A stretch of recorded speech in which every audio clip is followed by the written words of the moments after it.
안녕하십니까. 수요일엔 바다톡톡 도입 강연을 맡은 주월중학교에서 과학을 가르치는 윤부연입니다. 오늘의 주제는 뜨거워지는 바다와 폭우인데요. 왜 장맛비가 소나기처럼 내리고 태풍은 갈수록 세지는 것일까요? 오늘 지구온난화에 의해서 뜨거워진 바다의 이야기, 그리고 구름, 장맛비, 태풍인데요. 지금부터 시작해 보도록 하겠습니다.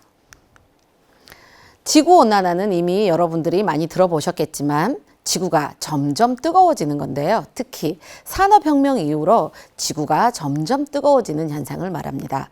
지구온난화를 이야기할 때 꼭 알아야 될 개념이 온실효과인데요.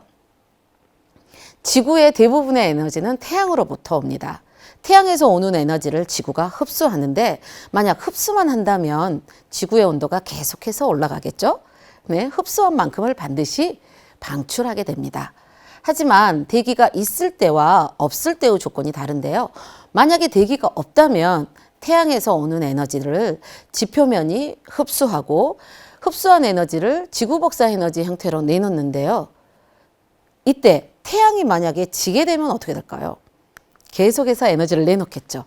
그래서 엄청 추워지게 됩니다. 도저히 생명체가 살 수 없을 만큼이요.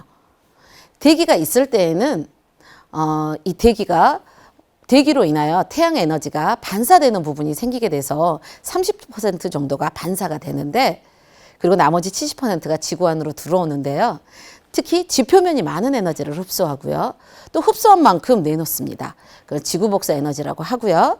지구복사 에너지가 나갈 때 대기에 있는 성분에 의해서 다시 흡수되고 다시 방출되는 효과가 나타나게 되는데, 그러면 자연스럽게 지구의 온도가 올라가겠죠. 이러한 현상을 우리는 온실효과라고 합니다. 지구의 온도가 올라간다 그러면 여러분들은 지구온난화와 헷갈리셔서 이게 지구에 좋지 않은 영향을 주지 않을까라고 생각하시겠지만, 사실 온실효과에 의해서 지구가 따뜻해지기 때문에 생명체가 살 수 있는 더 좋은 조건이 되는 거고요. 태양이 지고 나서도 여전히 따뜻한 상태로 유지하기 때문에 생명체가 밤에도 충분히 견딜 수 있는 상황들이 만들어지게 되는 겁니다. 다시 말하면 온실효과는 지구에서 꼭 필요한 그런 효과라는 거죠. 그리고 이런 온실효과를 일으키는 대기에 있는 기체들, 모든 기체가 온실효과를 일으키는 건 아니기 때문에 이런 기체들을 온실기체라고 합니다. 근데 이런 온실기체의 대표적인 이산화탄소, 메테인 같은 것들이 산업혁명 이후로 점점점 증가하면서 온실효과가 강화되는 거, 이것이 바로 지구온난화이고요. 이 지구온난화가 우리한테 엄청난 큰 재앙을 불러오는 것입니다. 그렇다면 지구온난화가 바다에 어떤 영향을 줄까요? 지구온난화는 해수의 온도를 최근 100년간 약 1도 정도 높였는데요. 1도 정도 높아지면 공기 중의 수증기량이 7% 정도 증가한다고 합니다. 이산화탄소, 메테인과 같은 온실기체 말고도요, 수증기 역시 온실기체이기 때문에 공기 중의 수증기가 증가하게 되면 자연스럽게 지구복사 에너지를 더 흡수하게 되고요. 지구온난화가 더 가속화되는 겁니다. 그러니까 지구온난화에 의해서 바다가 뜨거워지고, 바다가 뜨거워지면 수증기를 공급하고, 수증기는 더 지구온난화를 가속하게 만든다는 거죠. 또한 바다는요, 지구온난화의 주범인 이산화탄소를 스펀지처럼 흡수하는 엄청난 효과를 주는데요. 너무나 이산화탄소 양이 늘어나면서 이제는 포화 상태에 가까운 상태에 이르게 됐답니다. 그러면 역시 이산화탄소가 만들어져도 뜨거워진 바다가 흡수하기가 어려워지겠죠. 그러면 마치 따뜻해진 탄산수 콜라가 이산화탄소를 포함하기 힘들듯이 따뜻해진 바다는 이산화탄소를 충분히 흡수할 수 없게 되는 겁니다.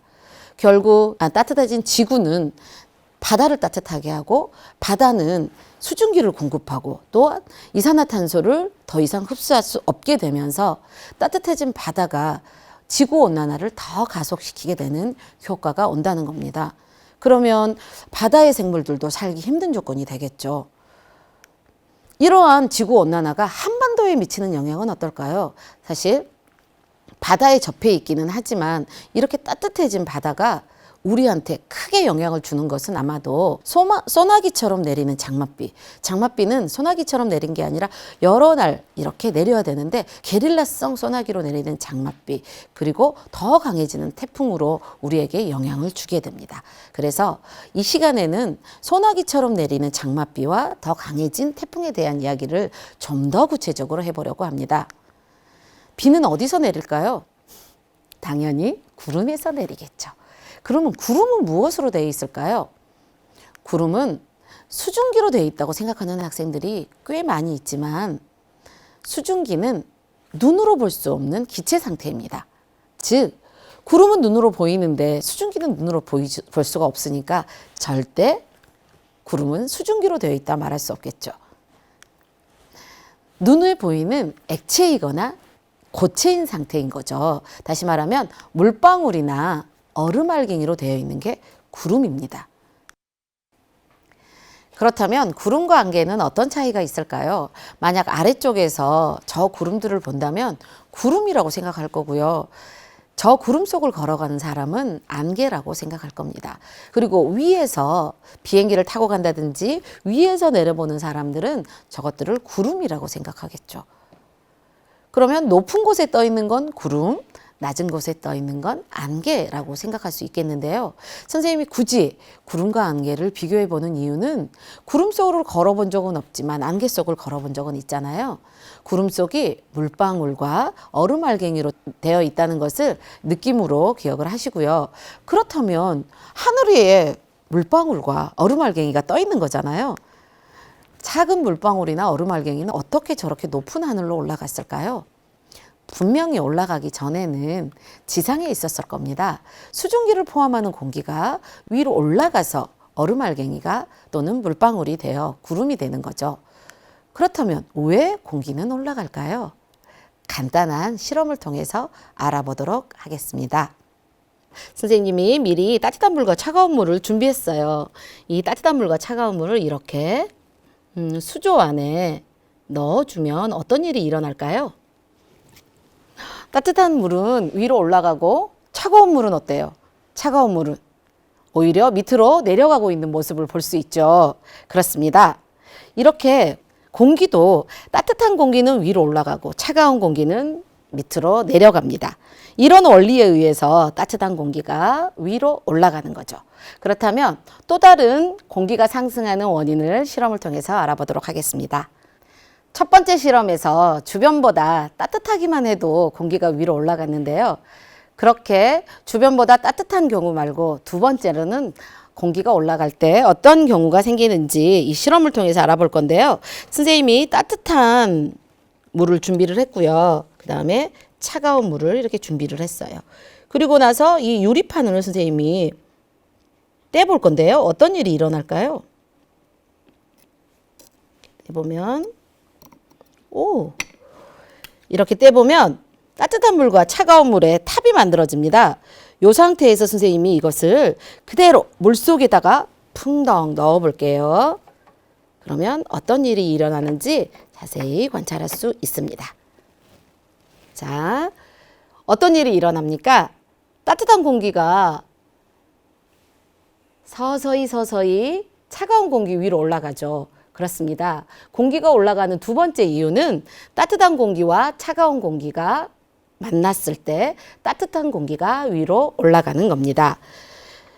만약에 이 상황에서 이렇게 따뜻한 공기를 위로 올라가게 세워준다면 따뜻한 공기가 위로 올라가겠죠. 근데 자세히 들여다보시면요. 선생님 손 쪽에 있는 이 병 속에서는 중간 정도의 온도를 가지고 있는 물이 들어가고 있는 모습을 볼 수가 있습니다. 그리고 이것들을 이렇게 한번 세워볼게요. 이렇게 세워보면 따뜻한 공기가 위로 올라가서 빠져나갈 수가 없잖아요. 근데 이것을 다시 한 바퀴를 돌려서 서서히 돌려볼게요. 서서히 돌려서 이렇게 돌려보면 어떠한 상황이라도 어떠한 조건에서도 따뜻한 공기가 위로 올라가는 것을 확인할 수 있습니다. 정말 놀랍죠? 공기도요, 이렇게 따뜻한 공기가 위로 올라가는데 특히 차가운 공기를 만났을 때 따뜻한 공기가 위로 올라가면서 자연스럽게 구름을 만드는 겁니다. 실험을 통해서 알아본 내용을 다시 살펴보면 주변보다 뜨거우면 올라가는 겁니다. 또한 비교해서 차가운 물과 따뜻한 물이 만났을 때를 살펴보면 따뜻한 물이 차가운 물 위로 올라가게 되는 거죠. 물이 올라가는 것처럼 따뜻한 공기가 차가운 공기를 만나게 되면 자연스럽게 따뜻한 공기가 상승하게 됩니다. 그러니까 지상에 있는 수증기를 포함하는 공기가 주변보다 따뜻해지거나 아니면 차가운 공기를 만나게 되면 위로 올라가게 되는 거죠. 그렇다면 한 가지 더, 왜 응결하게 되는 걸까요? 결국 수증기가 응결해서 물방울이 되는 거니까 응결하게 되는 경우는 온도가 낮아지기 때문입니다. 다시 말하면 공기가 상승하게 되면요, 주변보다 기압이 낮아지는데 낮아진 만큼 팽창하게 됩니다. 근데 공기가 굉장히 빠른 속도로 위로 올라가기 때문에 주변과 열 교환을 할 시간이 없어요. 단열 팽창, 열의 교환 없이 팽창하게 되는데 이렇게 팽창한 만큼 온도가 내려가는 겁니다. 그리고 응결이 일어나는 건데 진짜 팽창에 의해서 온도가 내려가는지 역시 간단한 실험을 통해서 알아보도록 하겠습니다. 이거는 구름 발생 실험 장치인데요. 이렇게 선생님이 구름 발생 실험 장치 안에 액정 온도계를 넣어 두었어요. 액정 온도계는 색깔로 이것의 온도를 측정하는 건데요. 지금 현재 온도가 28도에서 30도 정도 되잖아요. 근데 선생님이 이렇게 공기를 집어넣으면 어떻게 될까요? 집어넣으면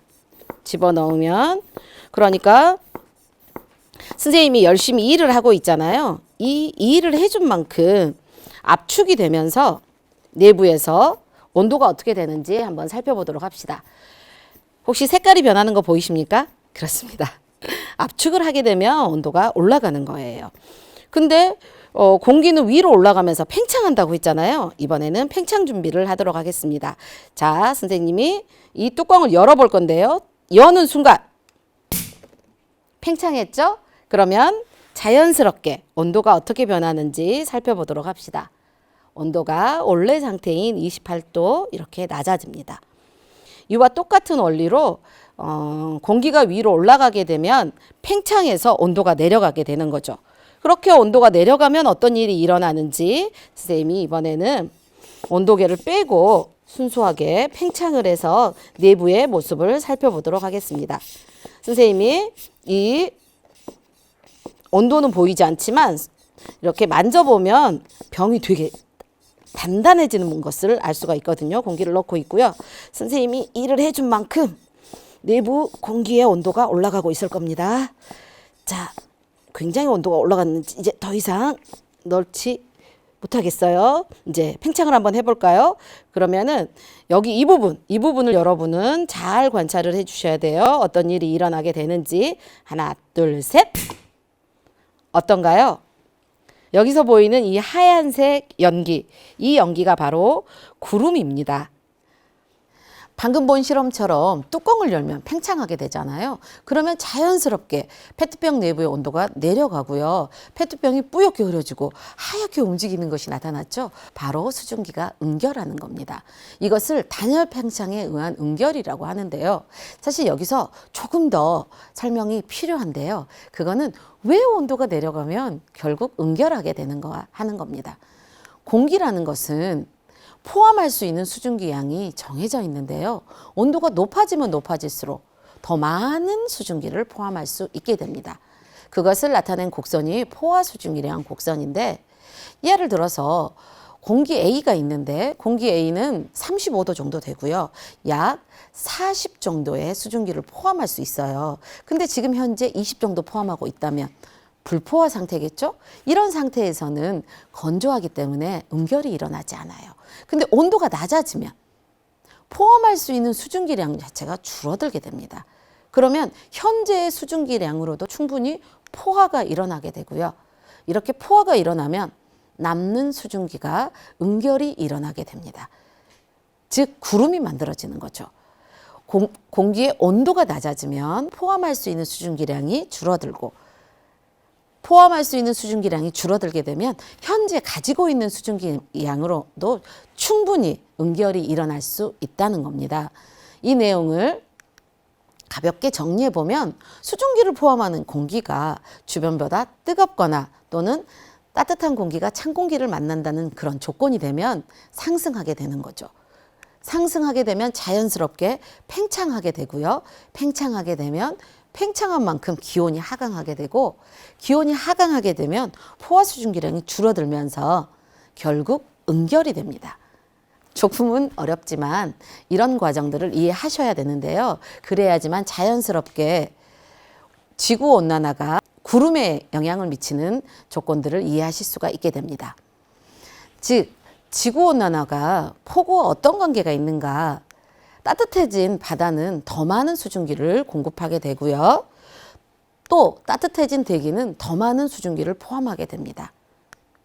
그러면 아까 보았던 포화 수증기량 곡선에서 수증기량이 적은 공기는 아주 온도가 많이 낮아져야, 즉 아주 위로 많이 올라가서 팽창을 많이 해야만 응결이 일어나는데, 그 결과 굉장히 높은 곳에 상층은 그리고 얇은 구름을 만들게 됩니다.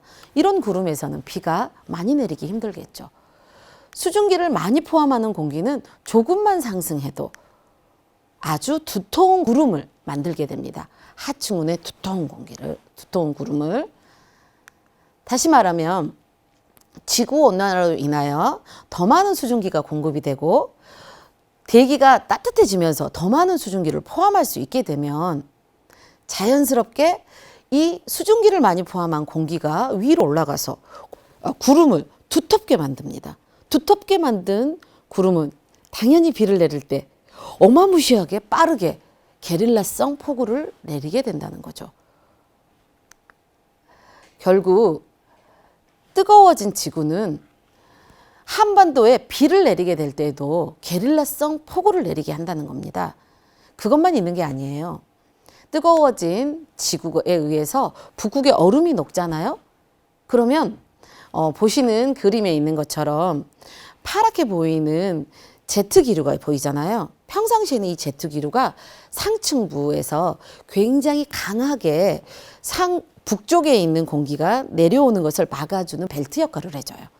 근데 지구가 온난화되면서 이 제트 기류가 약화되면 그 아래쪽에 있는 이렇게 굴곡진 제트 기류 형태 있잖아요. 이런 형태로 바뀌게 됩니다. 그렇게 되면 북쪽에 있는 차가운 공기를 막아내지 못하고 북쪽에 있는 공기가 한반도 쪽으로 내려오게 되는 현상이 발생하게 돼요. 한반도는 사실 따뜻한 공기가 자리하게 되면 여름, 차가운 공기가 자리하게 되면 겨울이 오는데, 여름이 오기 전 초여름에는 따뜻한 북태평양 기단과 차가운 공기가 이렇게 장마전선을 이루면서 비를 내리게 됩니다. 오랜 기간 동안 굉장히 서서히 내리게 되는 그런 비를 우리는 장마라고 하잖아요. 근데 소나기 같은 장마비가 내리게 된단 말이에요. 왜냐고요? 아까 말했듯이 예전에는 장마가 따뜻한 공기와 차가운 공기가 만나면서 구름이 만들어질 때 얇은 구름을 만들게 됩니다. 그렇게 되면 구름도 덜 두껍고 지속적으로 내리는 그런 장마비가 내리는데, 아까 이야기한 것처럼 제트 기류가 약해진 상태에서 북쪽에서 차가운 공기가 내려오고 또 지구가 따뜻해졌으니까 북태평양도 따뜻해졌잖아요. 그럼 북태평양 기단이 훨씬 더 센, 더 따뜻한 북태평양 기단이 올라오게 되면서 이렇게 두꺼운 발음이 좀 이상하죠? 두꺼운 구름들을 만들게 된다는 거예요. 그러면 당연히 소나기와 같은 게릴라성 폭우가 내리게 된다는 거죠.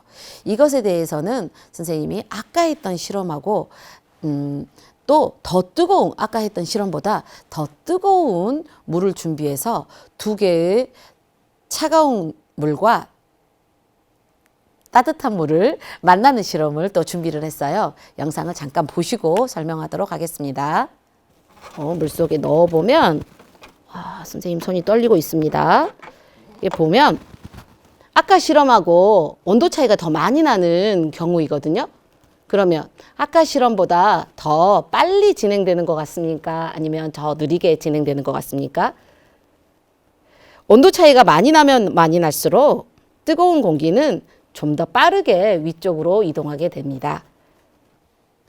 결국 우리나라에 더 찬 공기가 오래 머물게 되고 더 뜨거워진 북태평양 기단이 올라오게 되면 소나기와 같은 장마비가 내리게 되는 데다요.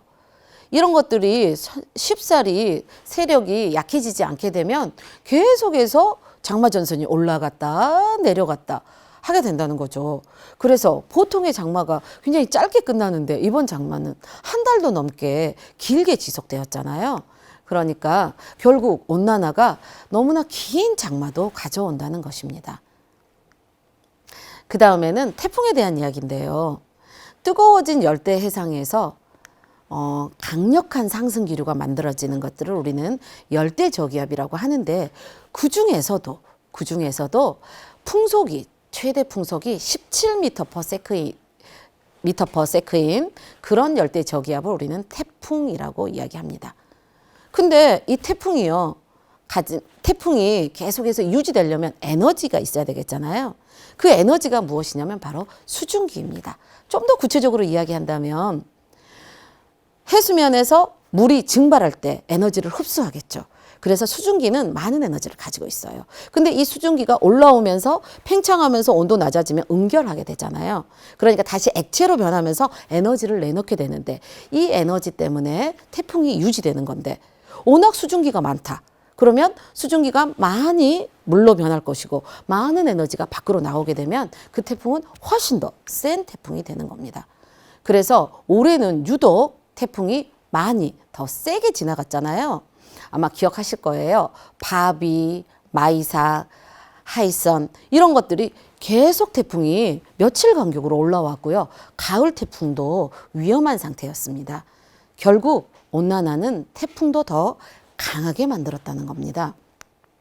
오늘이요. 지구온난화가 바다를 뜨겁게 만들었다는 이야기, 그렇게 뜨거워진 바다가 수증기를 많이 공급하고 또 이산화탄소가 더 이상 녹을 수 없게 되고 그렇게 되면 지구온난화가 더 가속된다는 이야기를 했고요. 결국 수증기가 만드는 구름은 더 찬 기단과 더 따뜻한 기단이 만나게 되면서 장마를 오랫동안 그리고 소나기성의 장마비가 내리게 했으며 태풍도 훨씬 더 강해지게 되었다는 이야기들을 쭉 해보았습니다. 와우, 바다에만 영향을 미치는 것이 아니라 우리 한반도에도 큰 영향을 미치는 지구온난화입니다. 그렇다면 지구온난화를 위해서 나는 어떤 일을 할 수 있을까요? 선생님이 여러 가지 이야기들을 모아보았습니다. 뭐 나무도 심어야 되고, 왜 나무를 심어야 될까요? 이산화탄소를 흡수하잖아요. 그리고 종이를 아껴야 돼요. 왜요? 종이는 나무를 가지고 만드니까요. 그리고 뭐 대중교통을 이용한다든지 너무 많잖아요. 근데 꼭 기억해야 될 것 중에 하나, 요즘은요 비행기 여행을 자제하기도 환경을 위해서 굉장히 중요하게 떠오르고 있다고 합니다.